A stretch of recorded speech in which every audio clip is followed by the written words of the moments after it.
Welcome to another episode of Homeschool Moms Unfiltered. I am your host, Megan, and my amazing co-host is... Hi, I'm Amanda. Hello. We are your source for messy, imperfect homeschool advice and community. We'll be the first ones to tell you the advice is solid. We have years and years of homeschool and education experience between us, so the advice is solid. We're good there. But sometimes the delivery comes from a messy bun wearing, dark circles under the eyes dawning, shove the mess out of the camera to record the video pair of homeschool moms. We will never show up here and pretend to be perfect just so you can watch and think, man, those two really have their shit together. What am I doing wrong? Yeah, no, just no. Like this idea of portraying your highlight reel so others can feel less than. I just look, I'm going to say, as two perimenopausal women, we are very much over it. Okay. And yet still, there are people out there making a living off of it and unfortunately boosting their own self-esteem that way. But trust us, we have better ways to get our kicks in life. We just do.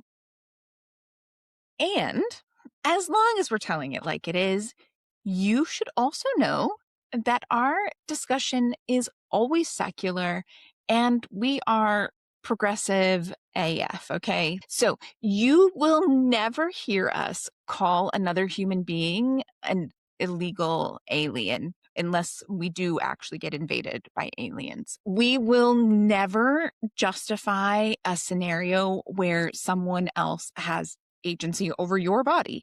We don't believe a convicted felon who brags about being able to sexually assault women because he's rich and famous is the great savior of America. We will always proudly affirm Black Lives Matter, trans rights are human rights, vaccines save lives, and not just the measles vaccine, and so much more. The bar gets lower and lower every episode, doesn't it?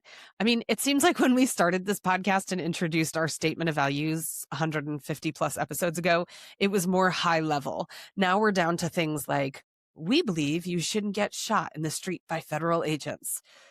So yeah, here we are. If you are as bewildered as we are as to how we got here and frustrated with the state of the world, you can kind of settle in and relax with us because you're in good company of like-minded people. Yep. So today we are going to talk about the right way to homeschool. It'll be a short, easy episode. You can do it exactly the way I do it or exactly the way Megan does it. There you go. Done. Easy peasy. Done and dusted. Ready for the mantra? Right. Time for the mantra. We're done. Easiest episode we ever recorded. Done. Yeah. So yeah, as if, I mean, that would make for a short episode though, right? I'll teach you how to vision board. Amanda can tell you, hey, we did an episode on Beast Academy a while ago. Go find that. Mantra, end of day. Okay, over. Done. Easy. Great. Honestly, could you imagine? It would be amazing if it were that easy. But the reality is, like, it's not that easy. Nothing in life is truly that easy. Nothing worth doing is truly that easy. I always tell my kiddo that. The important things, they just take work and they don't come super easy the vast majority of the time. And the reality is there are tons of ways to do homeschooling right. And there are very few wrong ways to homeschool, which is good in the sense that everyone can find a path that suits their needs and their kiddos' needs and, that just works for them. But also sometimes that can be slightly overwhelming when it comes to just how many options that means you have. But don't stress. We're not going to make it an easy peasy episode, but we're also not going to completely overwhelm you. We're going to break it all down together today and give you some insight into what we're talking about. But in the meantime, we do try to start all of our episodes with a weekly update. If you're new around here, this is our part of like keeping it real. We aren't influencers and we don't strive to be them. Come as you are because we sure as hell do. So yeah, how has your week been, Megan? My week's been pretty good. Kind of status quo in a lot of ways, which I'm good with. I like a bit of that. I've been talking for a couple of months now about my journey out of millennial gray. And so I'm trying to decide which room I want to work on next. The main hallway of our apartment is done. And we live in a really kind of old school European apartment where the main hallway is really the artery of our apartment because every room goes off that hallway. So you're like, wow, she chose a hallway to start with. How bold. But it really is quite an essential space in our apartment. And my daughter's room is done. So really all that's left is my room and the living room. And I've been trying to decide like what I want to do where and what I want to do first and all that. So I've been spending far too much time on Pinterest and Etsy, but all good things. So I'm not upset about that. I'm just going to put out there that I would pay money to see you put together a real life Pinterest type board with stuff for the boys' room and take it to them and be like, this is what I'm thinking. Like, just please record it so that I can watch them be like, have you lost your ever loving mind? Get out of our space and leave us alone. Okay. And you are absolutely right about that because recently I bought them 2 cabinets at IKEA for them to take some of the sea of Pokemon cards and Yu-Gi-Oh cards and related accessories that were all over the floor in their loft space upstairs and just get them into cabinets. That's all I was at. And it doesn't even have to look nice in the cabinets. I just wanted it off the floor. Mainly so that the floors can get cleaned. I have the world's hairiest freaking children. They're like Sasquatch. And all we do is vacuum the floor and mop the floor. And it's just ridiculous. And so I'm like, it's hard to clean when there's crap all over the floor. So I bought the cabinets. They sat in the boxes for a couple of days. Then finally the cabinets went up. Then finally later doors went on. Finally stuff went in. It was quite the evolutionary process. Like I would have had it done the minute the cabinet showed up. They would have been like, done. Like by the end of the day, it would have been taken care of. So then it was funny because I was like, do you think these 2 cabinets are going to be enough? Should I order a third cabinet?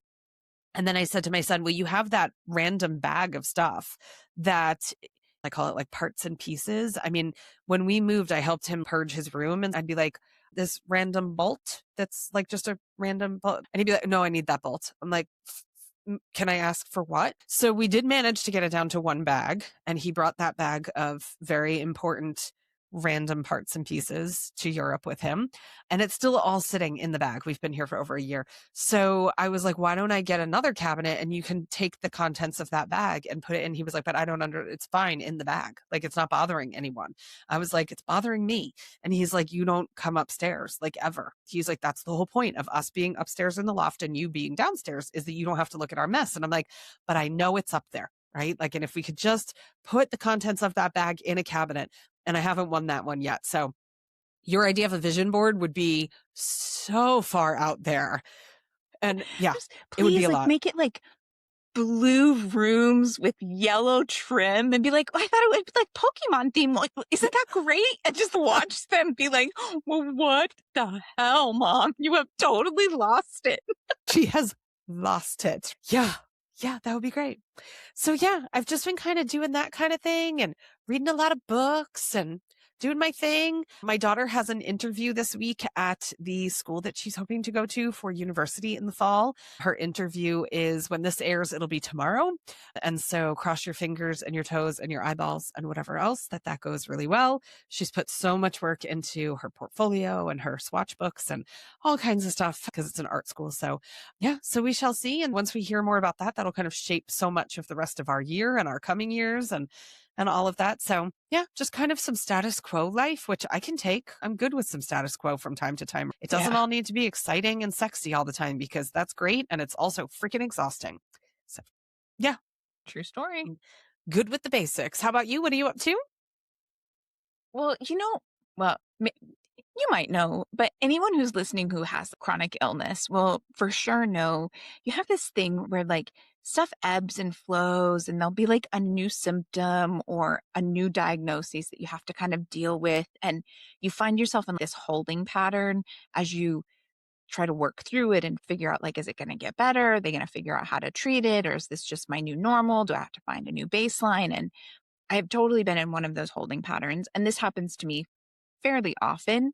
And also, for better or worse, what happens is eventually I'm like, I can't do it anymore. It's almost like a dog with zoomies at night in the apartment. And I'm like, I have to live. I can't stop living. I have to live. And then that inevitably means I'm like on my travel apps booking a bunch of things. So what's happened is we have a fun little staycation coming up. We're going to go to the Park Hyatt, which has been a bucket list thing for me.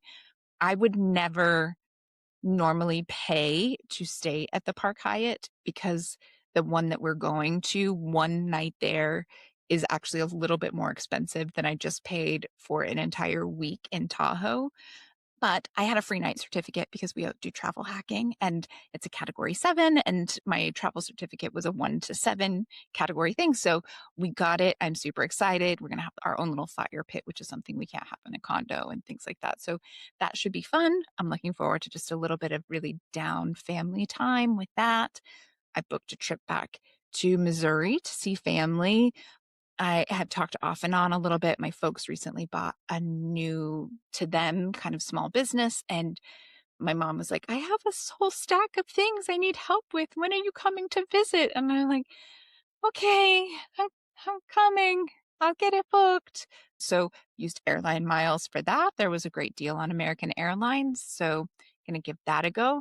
And then, yeah, we went ahead and finally nailed down another date for a week in Tahoe, which was less than the night at Park Hyatt would have been, because the last time we went, there was basically no snow, but we had pre-purchased a 3-day ski lift passes for my husband and my kiddo because it was significantly cheaper to buy them before season opened.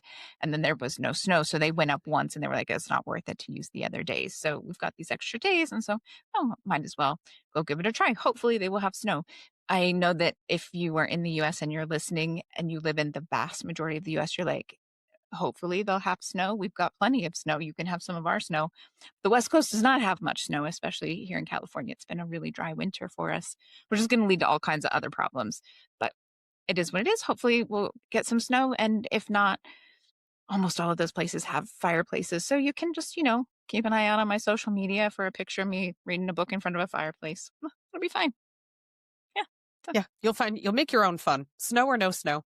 That's it. We'll take some board games. We did that last time because there wasn't much snow. And so we played some board games. We read. We just chilled. We had a nice time. It was just good. So it's nice a lot of times when we go places, it's so focused on like the world schooling aspect of it. And we're there and we're going to museums and we're doing tours and we're learning about things and we're making sure we get out and we eat the local food and we do this and we do that.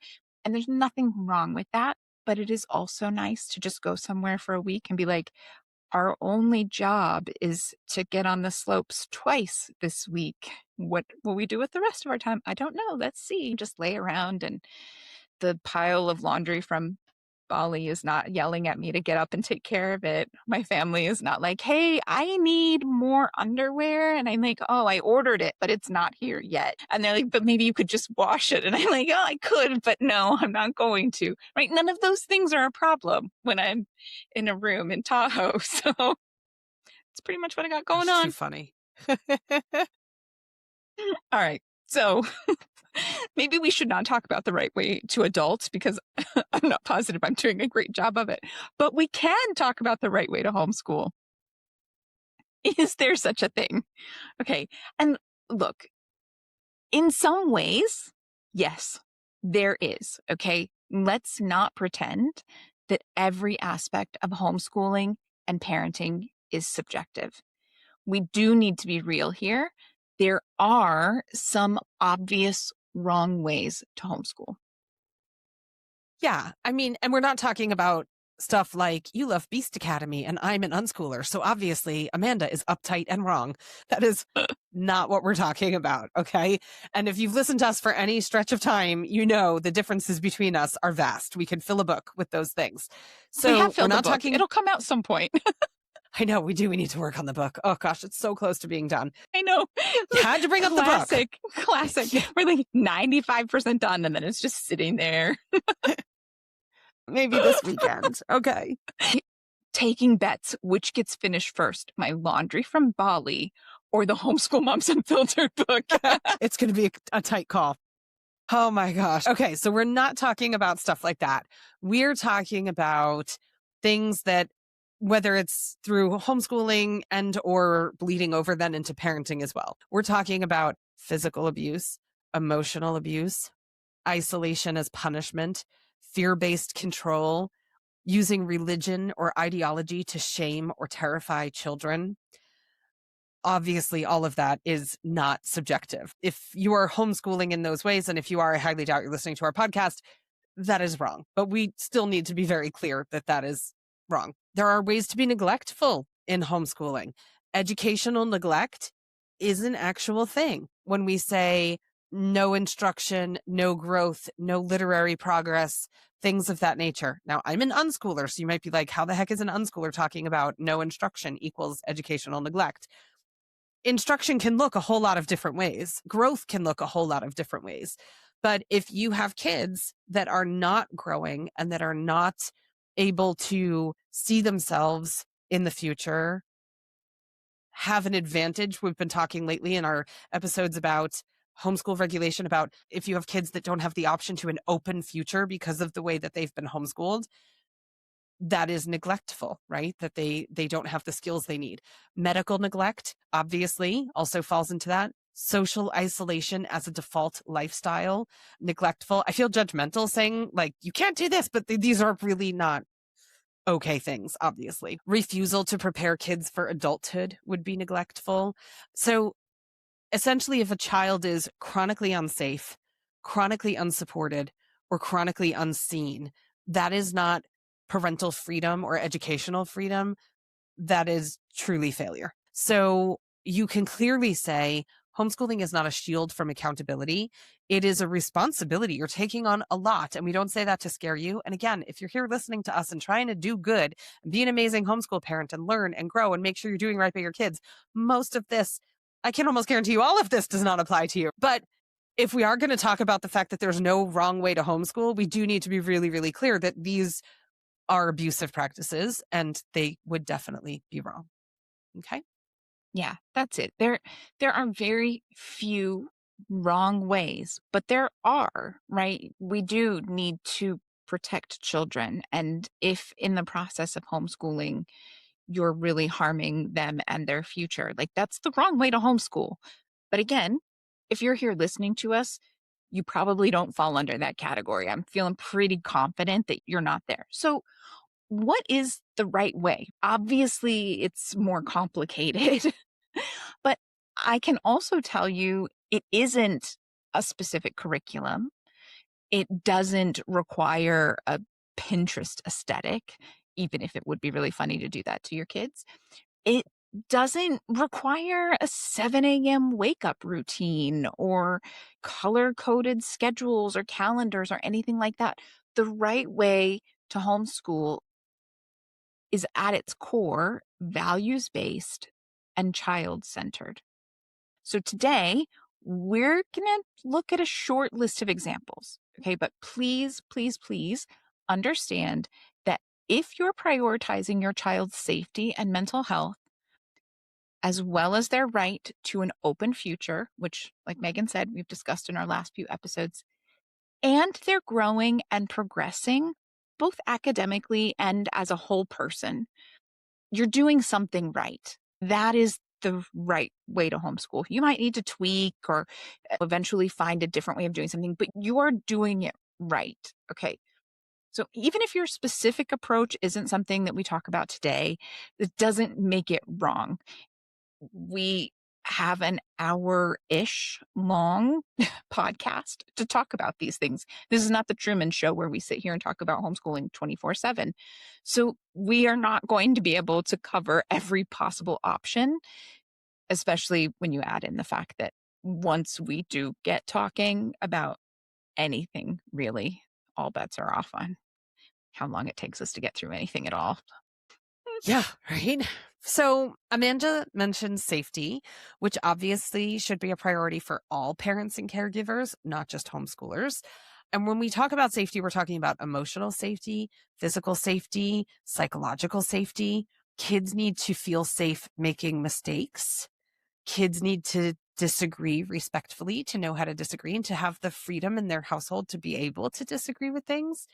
They need to be able to ask hard questions, and they just need to exist in the world without fear, which I know for some people who are listening to us probably didn't grow up that way. And so, yeah, imagine the difference of living in a household like that. So if your homeschool environment isn't safe, really nothing else matters, because it's like if you were building a house and you go to pour the foundation, but you've gotten the concrete, grit, sand, whatever, dry stuff that goes in concrete, whatever that is. If you've got the dry stuff and the wet stuff, the water that you're mixing together to make the concrete, if that ratio is off and it's a puddle of soup and you're like, but I'm going to pour this anyway, the house will be fine. Yeah, the house will not be fine. And so it is the same thing with trying to homeschool in that sort of environment. And we've talked about that numerous times too, when we've talked to people who are new to homeschooling, who are coming and their kids are super traumatized from public school, who are an anxious wreck to the point that they're on their last fraying thread. And people are like, what curriculum should I buy? And we're like, we get that. But at the same time, anything you try to pour on top of what you've got going on right now is you have to heal that first. You have to fix that first, because otherwise your house is going to collapse when you try to build on a foundation of soupy concrete. Yeah, absolutely. All right. So, academic homeschooler chiming in here to talk about academic benchmarks or what this means. Because if you're an academic homeschooler, there is a tendency to think things need to be a little bit more black and white.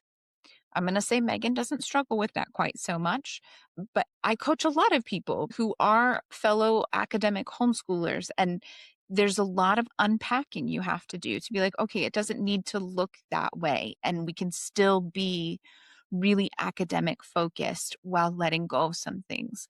And so success is not necessarily perfect grades and high test scores. It might be, but it's not necessarily. Success is not necessarily college credits and AP classes at the age of 14.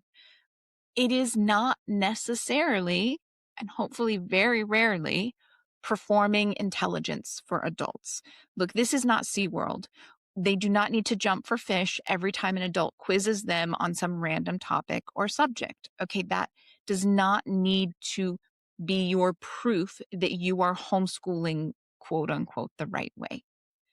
So success it might look like noticeable progress. As a homeschooler, you really probably should be engaging with your kids enough that you can actually hear how much they are learning from week to week and month to month. Now, look, there are seasons in life. Sometimes you're busy and the only thing you can do is keep your head above water and make sure that the lights stay on and the kids get fed, and you don't have time to sit down and talk with them every day to keep up with this. And we get that. But big picture, a really important part of homeschooling is actually talking with your kids enough and knowing your kids enough to be able to see like, oh wow, like they learned a lot about that, they've progressed in this way. Oh, we're building on historical knowledge, we're building on current events, they know more about something now than they did a month or two ago. That is what success looks like. Other ways that you will be able to see success, there's skill development over time. No one gets great at a skill in a day or two. And it's really important, I think, for all homeschoolers, but especially academic homeschoolers, to remember that school doesn't just prepare kids for college, it prepares them for life after they leave your home. So don't get so caught up on picking a more rigorous math or finding a math tutor that's going to help them go even deeper in math. And we need a more challenging ELA curriculum, that then you forget to teach them how to cook and how to budget and how to vote. Those are life skills that are taught in brick and mortar schools.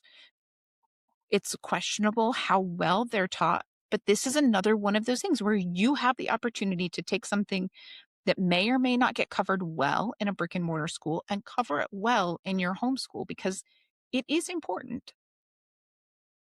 I'm going to say success is also going to look like increased confidence because Yeah. your kiddo is finally in a place where they can flourish without fear or bullying.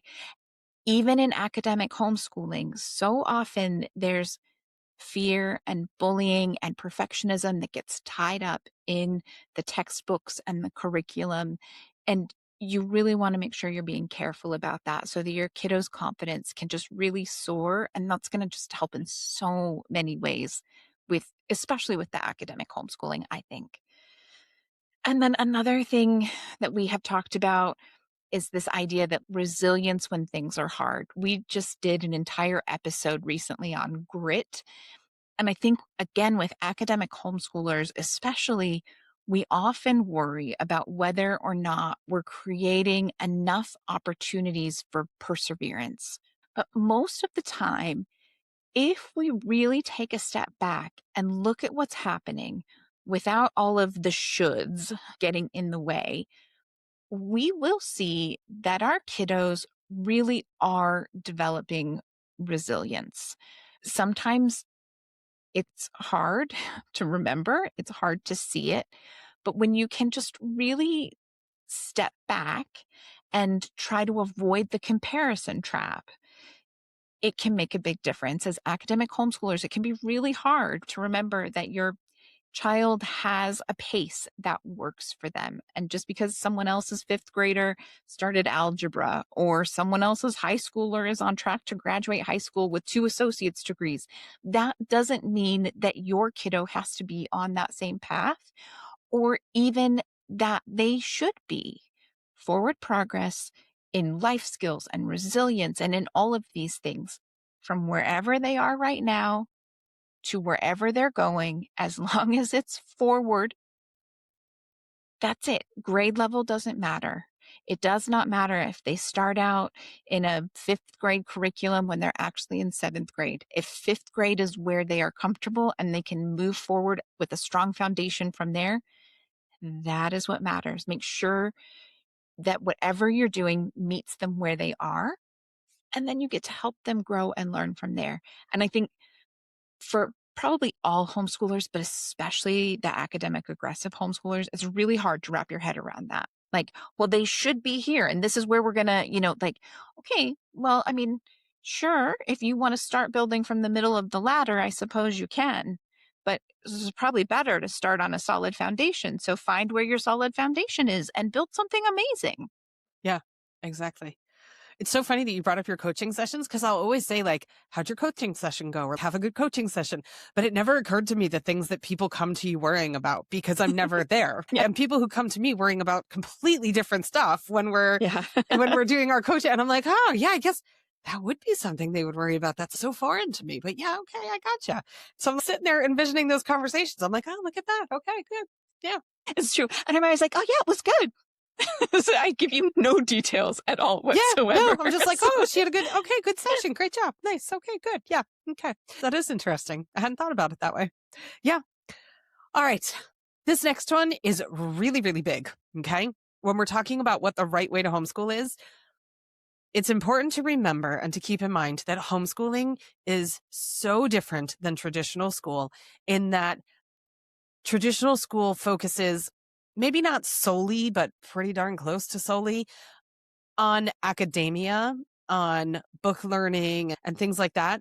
And in homeschooling, we obviously have those components, but we are focusing on the entire person. So the thing that we need to remember is that we are not raising a future LinkedIn profile or resume.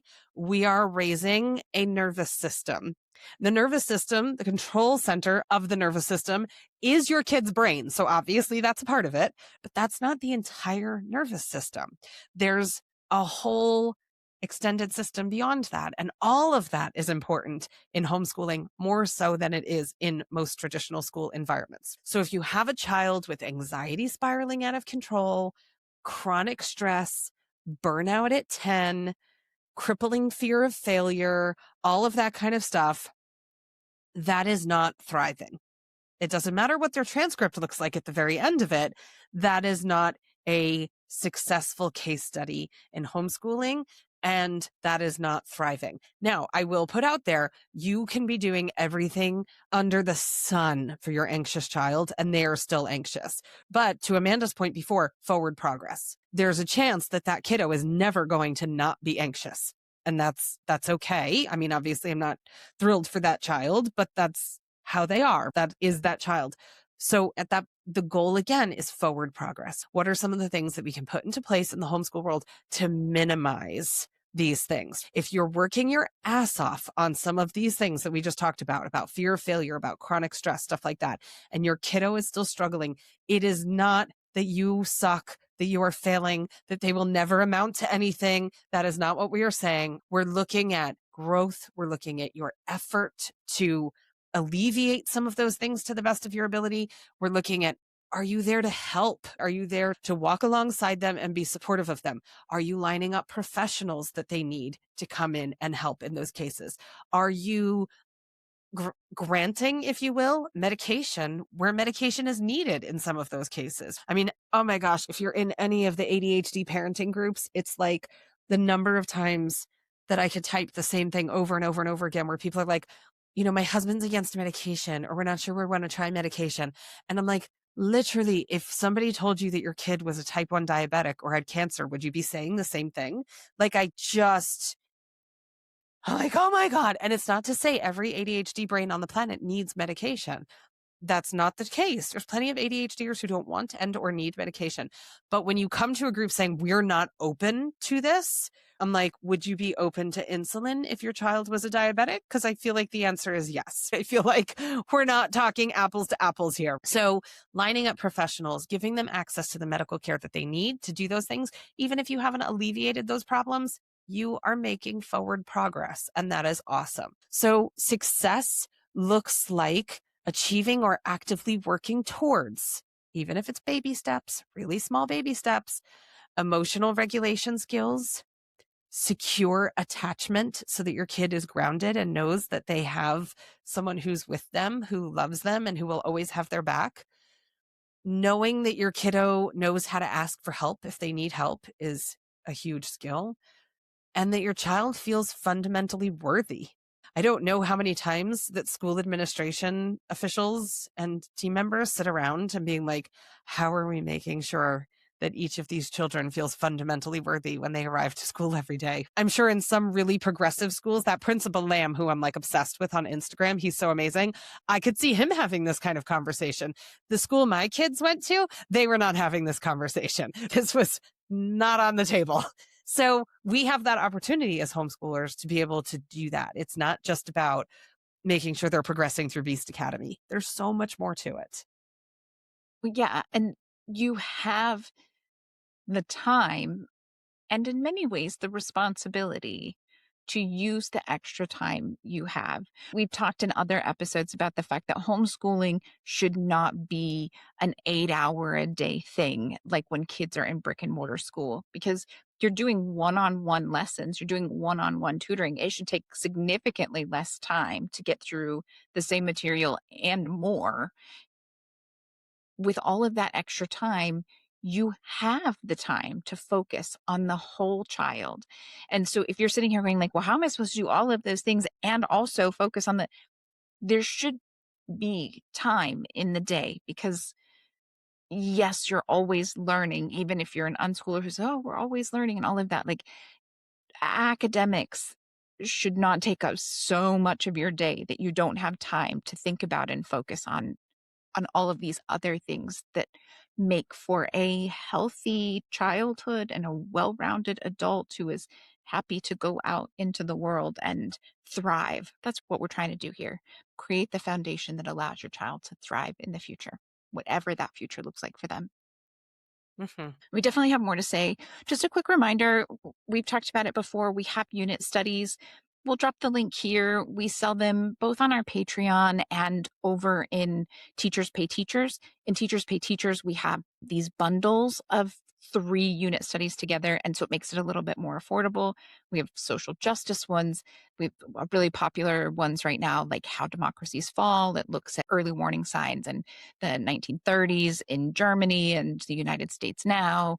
We have things on the Voting Rights Act, pretty important with the SAVE Act in the news everywhere right now. We have things about Japanese internment, also incredibly important right now.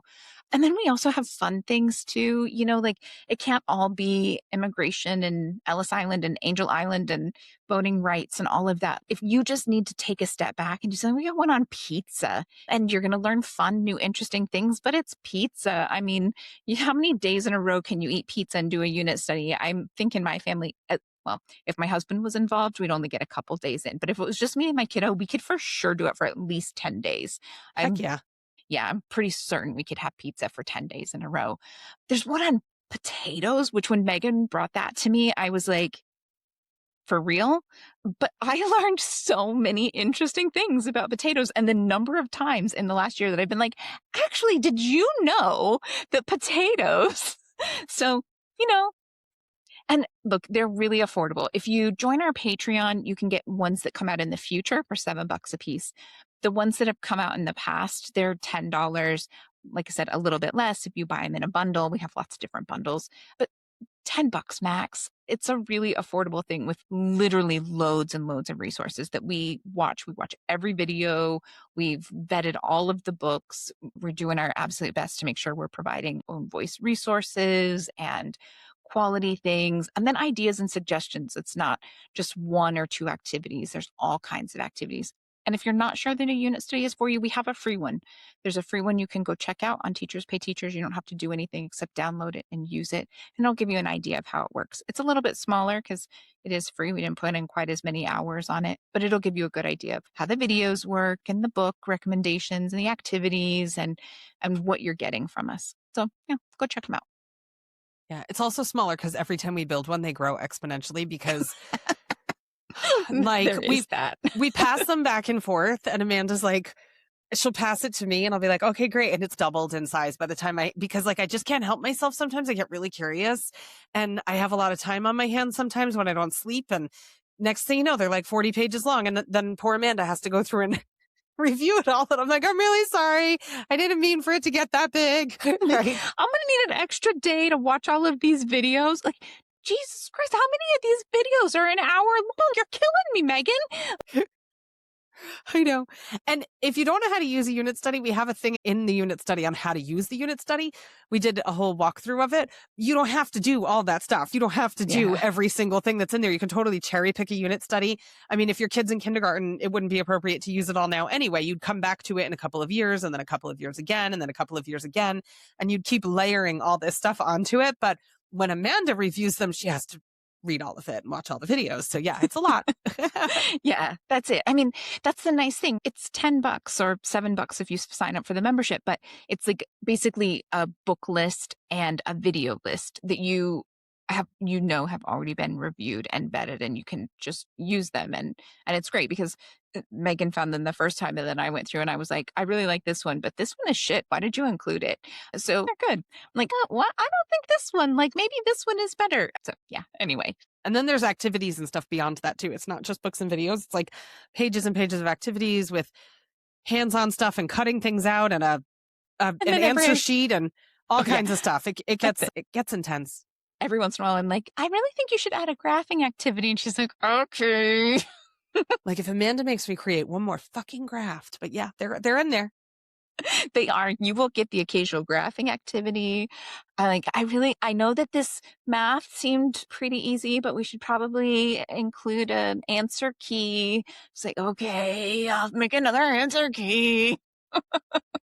True story. Yeah.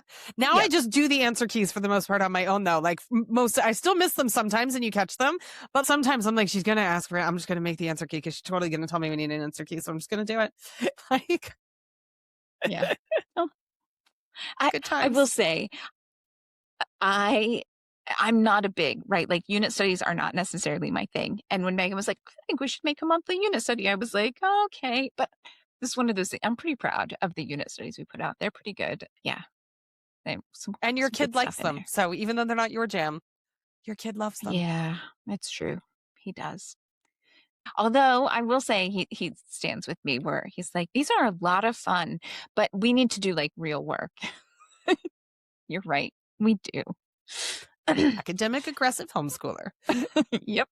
There you are. This was so fun to learn about all of these things, but let's make sure that we get to the ELA curriculum and the math curriculum. All right. So, if we're thinking about what good homeschooling looks like, one of the bigger questions really becomes, are they curious? Do they ask questions? Are they chasing interests? Do they get excited about something? And we just had a coaching session where a mom was like, I don't know, like he's excited about something, but it only lasts a few weeks and then he's moving on. Does that really count? And the thing is even if your kiddo tends to bounce from one interest to the next, if they're learning a lot, so all of a sudden they go deep and they learn a lot of things and then they're like, oh, I'm good with that. That's okay. And what I challenged that mom to do was like, if you take a step back and think about it, do they cycle back to that interest every year or 18 months or something like that? Because I found that with my kiddo at 6, he might go really deep on something. At that time, it was maybe Star Wars or something, but he went deep as a 6-year-old and he's got a great imagination. So he was easily scared by a lot of things. And then it lasted as long as it did, a short time, and then about 2 years later, he came back to it, and now he was ready to go a little deeper. He could handle a little bit more, and he had a better understanding. He could make different connections that he could make before. And then again, he did it for a few weeks, and then it was kinda like, "Oh, on to the next thing." But again, then a couple of years later, he circled back to it, and now he's understanding more, and, like, especially right now, the resistance and what side are you on, and these kinds of things. That's something that a 6-year-old's not gonna get the same way that a 10-year-old is gonna get. So if your kiddo cycles through things, that's okay. They're still curious. They still wanna learn about things, and they wanna go deeper, and they wanna progress from wherever they were. And again, it's that idea, like, are they further along than they were when they started? That's success. So a kid who loves learning, even if it's messy, oh boy, we know messy in our home. That's awesome. They have got a great foundation for becoming a lifelong learner. And that is absolutely something that we should continue to foster in our kiddos, especially if we're homeschooling. Well, and I'm just going to say, because we're very curiosity driven homeschoolers. And I promise not to launch into a whole thing about unit studies all over again. But part of the thing about curiosity is exposure. They don't know what to be curious about unless they're being exposed to a whole bunch of different stuff. So even if you're doing ELA and math and whatever, and you've got your whole rhythm and you've got your whole jam, introducing something where you're like, we're going to spend a couple of weeks just interspersing information about potatoes here and there, which seems completely random, but you have no idea how foundational throughout society and culture and history potatoes have been. Totally fascinating. And okay, fine. They learn. It's interesting. Okay. The next month, it's something completely different. The next month, it's something completely different. When we were young and we were in school, we had like themes, classroom themes, and it was based on holidays or seasons or whatever the case might be. But changing out those things and having all that different stuff, because that's where curiosity is sometimes born, is through that exposure. And so it's up to us to kind of bring those things in whatever form is most comfortable for our kids sometimes. So, Yeah. yeah. Yeah. All right. Now, in last week's episode, we talked a whole lot about critical thinking skills. If you missed it, we would definitely recommend zipping back into our queue after you finish this episode. Don't just leave us. But critical thinking skills, super duper essential, especially in today's political climate and in the sea of misinformation that we are all swimming through right now. So it kind of bears repeating again in a different way how important critical thinking is. So when we're talking about quote unquote the right way to homeschool, we're talking about encouraging questions and encouraging them to think of things and again, that goes back to curiosity. You can't ask questions without being curious. So those two things are linked well. Welcoming debate. If you say something and they don't agree, that they are open to it. Amanda's kiddo is a famous debater, and Amanda's pretty good at it herself. So he's got some stiff competition, but he does a good job. And every once in a while, he gets his way. If Sometimes he he wins. Yep. yeah, if he can put his case and points out there really well, allowing disagreement is a sign of critical thinking. I mean, if they're only doing exactly what you say all the time and saying what you think and believing what you say and all of that, there has to be some form of disagreement. There has to be a little bit of that because that shows that they've thought about it themselves and they've come to a different conclusion, which if you weren't raised that way can feel really, really foreign, but it's a good thing. It really is. And then last week, we talked a whole bunch about it, teaching kids how to evaluate sources to make sure that they could really critically analyze what they're looking at. And is it truthful? And is it biased? And does this person have an agenda? And who benefits from this? So all of that is super duper important. So I think we would boil it down to saying the right way to homeschool doesn't demand blind obedience. We would want your kiddo to be able to analyze arguments, to be able to identify bias, to be able to change their mind when presented with new evidence, which we have so many adults who can't even do that, that would be amazing. And then we would be like, rock star, you are succeeding. Yeah, no, for sure. And I mean, we already mentioned, right? But this is, again, it's not just about academics and how to think critically around academic stuff. We are working to prepare our kiddos for adult life in the real world. And again, just a quick aside, we are an inclusive space. You might be homeschooling a kiddo whose future doesn't involve living independently, but that still doesn't necessarily mean that they will be living with you for the rest of their life. So, whatever that looks like for you and your family, we want you to know that you are seen and you are welcome in this space. And if the examples that we list in the next few minutes aren't things that are appropriate for your kiddo, that's okay. For some kids, adulthood isn't about living alone. It's about having their voice respected in every room they enter. It's about learning how to advocate and share and speak up in some way, to communicate in some way what their needs are at any given time. So feel free to adjust and create your own list of skills, no matter where you are on the spectrum, just to make sure that you're looking at like what your kiddo is going to benefit from in their adult life. What skills do they need to have? Maybe your list includes things like practicing choosing between options daily or building routines that feel predictable and safe. We can go on and on. Whatever it looks like, that's the goal. So we're throwing things out there to help get your brain going and get you thinking about the things you want to focus on. Nearly all of our kiddos will need some level of financial literacy. And that's going to look like everything from how to count money to how to actually buy something in a store to it could be budgeting either at a small level or at a great big level. It could be investing at the very minimum, how to use a bank account and how to save money for special things that you want. Pretty much every kiddo is going to need some level of civic understanding. Again, this is one of those things we talked a lot about last week. But civic understanding isn't just how government works, how to get your ID. It also includes things like empathy and participating in community.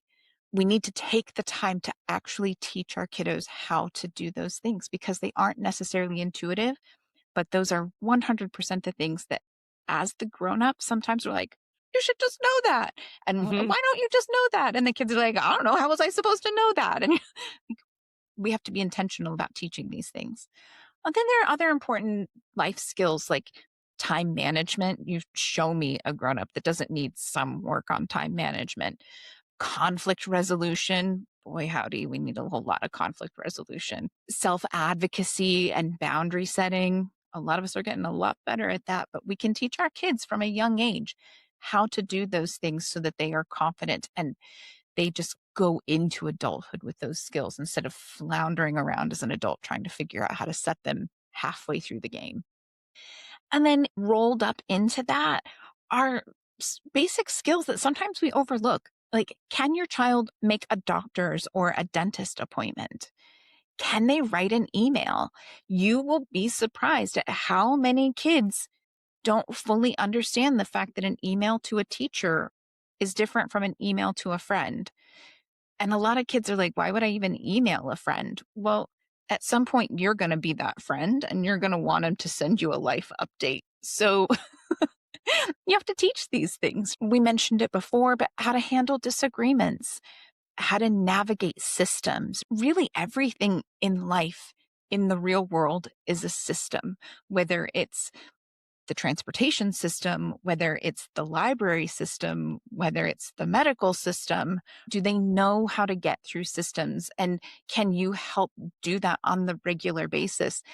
Even just the other night, I took my kiddo grocery shopping and he was in charge of taking the things out of the cart, putting them on the conveyor belt so that they could then be packed. And I was explaining to him, like, well, put the milk in first, Yes. put all the cold things next to the milk so that when you put them on the conveyor belt, the milk can go in the freezer bag. The other cold and frozen and refrigerated stuff can go in that same bag. Then we can put that bag to the side and get out another bag for the other things. And we had to go to a few stores to get all of the shopping done. And by the last store, he was like, I feel like I'm really getting the hang of this. And even the Aw. cashier was like, man, you guys are on top of it. You know how to make this work and do it fast. And I mean, again, he felt 10 feet tall. It's a life skill that you need. And I mean, how many times have you had someone else accidentally bag your groceries for you or, help? And you're like, oh, please don't do that. My Yeah. bread's flat now, like not everyone knows. We can teach the kids. Well, I feel like if you've been parenting your child since infancy or that really, I don't know, what do you call it after newborn? Yeah, newborn and infancy, I guess. I don't know. That first year where they're like just a potato that you carry around everywhere and like they don't do anything. That was not my favorite part of parenting. But I struggled in the beginning with not talking to my kiddo enough. And my mom had to like kind of nudge me and be like, oh, you're supposed to like say what you're doing out loud so that's how they learn literacy. That's how they learn language skills and blah. And I was like, but in my head, I was like, he's not answering me. He's just sitting there. And so, you start doing this thing where you're like, oh, let's get rice for dinner tonight. And you sound like an idiot talking to yourself, but that's how they build language skills. Right. And it's like, I even did that like not that long ago. We were in the supermarket and my daughter likes these little Lipton cans of raspberry iced tea. And they're like these little petite little cans. They're super cute. And so stuff is coming off the belt and we're bagging things and whatever. And I'm like, we had a bag that had chicken in it. Now the chicken's obviously like in the plastic thing, the hard shell of plastic and then the plastic wrap around it. But I'm like, for me, if you're going to put your face on that Lipton can, like that's not going to go in the bag with the chicken. And so I'll just like say stuff like I was bagging it, but I'm like, oh, I don't want that in with the chicken because then I'm never going to remember to disinfect the lid of that thing when we get home. And so I'm like, there's still kind of this element sometimes, even with teenagers, of saying your thoughts out loud because it kind of seeps in a little bit sometimes where they're like, oh, I see that thing. So yeah, I totally agree. Oh, I have a whole system. And if people try to help me, I'm like, especially because we live in the city, so we have to carry our groceries home. And it's like, so the bottom has to have like a foundation and it has to be solid. And then I have to distribute the weight evenly between the bags. I can't have too many heavy things in a bag. Yeah. And that just comes through practice and through that is logical and critical thinking on a really simple basis. It's not the foundation of our democracy, but it's everyday life and it's important. Yeah, it is. I go grocery shopping with a smart car, which means I can fit 3 reusable grocery bags in the back of my car. So if you help and you give me 8 bags, like Not I have to stand in the parking lot and reorganize all of the groceries before I can even put them in my car and go home, Yeah. Yeah. Yeah. It's true, right? Understanding how to navigate systems, whatever those systems are, and whatever the limitations of those systems are, is important for being ready for the real world. Super true. Yeah. So here's the deal, right? Let's wrap up with this. Are you building trust? Are you building relationships with your kids? Are you building mutual respect? we're looking to avoid what so many people grew up with, which was compliance and silence and fear. We don't have to do that. And to be honest, even in the school system, sorry, but I'm going to say it, compliance in the school system is how the school system runs smoothly in so many ways. I mean, there's just too many kids for them to be questioning everything and pioneering new ways of doing stuff. It doesn't work. And so, yeah, I mean, we don't have to do that in the homeschool world. So the quote unquote right way to homeschool strengthens the relationship between you and your kiddos, because one day they're going to be adults and the relationship is what remains. So this is sometimes a really tough one for new homeschoolers to take a beat and assess, because they sometimes feel like if they're not doing bookwork, their kids are falling behind, or maybe they pulled their kids out of school and they already felt their kids were behind when they pulled them out of school. And now they're like, we have no time to lose. We have so much ground to make up. Please trust us, trust us, trust us. We've been doing this for a really long time. Okay.